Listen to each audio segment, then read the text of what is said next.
बुलढाण्यात 27 ते 28 डिसेंबर रोजी महाकवी वामनदादा कर्डक साहित्य संमेलनाचे आयोजन। साहित्य संमेलनाच्या लोगोचे मान्यवरांच्या उपस्थितीत झाले प्रकाशन। महाकवी वामनदादा कर्डक यांनी मराठी साहित्यात विविध प्रकारचे लिखाण केले, ज्यामध्ये पुरोगामी प्रायोगिक परिस्थितीवर आधारित लिखाण करत 60 वर्ष राज्यभर समाज प्रबोधनाचे काम केले। त्यांच्या लिखाणाचा लौकिक वाढावा आणि त्यांच्या साहित्यावर चिंतन मंथन करून जागर व्हावा यासाठी बुलढाण्यात 27 आणि 28 डिसेंबर रोजी लोककवी वामनदादा कर्डक साहित्य संमेलनाचे आयोजन करण्यात आले आहे। या साहित्य संमेलनाच्या लोगोचे आज मान्यवरांच्या हस्ते प्रकाशन करण्यात आले। महाराष्ट्र शासनाचा मराठी भाषा विभाग, महाराष्ट्र साहित्य संस्कृती मंडळ यांच्या सौजन्याने आणि बुलढाण्यातील लोककवी वामनदादा कर्डक प्रतिष्ठानच्या पुढाकाराने हे भव्य असे साहित्य संमेलन बुलढाण्यात पार पडत आहे।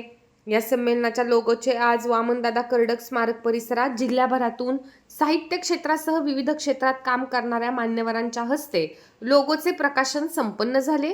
27 आणि 28 डिसेंबर रोजी होणाऱ्या या संमेलनासाठी जिल्ह्यासह राज्यभरातून साहित्यप्रेमींनी उपस्थित राहावे असे आवाहन आयोजन समितीच्या वतीने करण्यात आले आहे। मराठी भाषा विभाग, महाराष्ट्र शासन, महाराष्ट्र राज्य साहित्य संस्कृती मंडळ मुंबई यांच्या सौजन्याने आणि लोककवी वामनदादा कर्डक प्रतिष्ठान बुलढाणा यांच्या पुढाकाराने दिनांक 27-28 डिसेंबर 2025 रोजी नियोजित लोककवी वामनदादा कर्डक साहित्य संमेलनाच्या लोगोचे आज दिनांक 7 डिसेंबर 2025 रोजी वामनदादा कर्डक स्मारक या परिसरात त्यांच्या संमेलनाच्या लोगोचं प्रकाशन होत आहे। या प्रकाशनासाठी महाराष्ट्राचे सन्माननीय मराठी साहित्याचे समीक्षक, ग्रामीण साहित्यिक प्राध्यापक doctor SM. Kanadje sir, doctor किवा वाघ सर, प्रतिष्ठानचे अध्यक्ष शाहीर डी.आर. इंगळे, तसेच प्राध्यापक रवींद्र साळवे, शैनाताई पठाण आणि बुलढाणा जिल्ह्यातील वेगवेगळ्या साहित्य क्षेत्रात, वेगवेगळ्या चळवळीत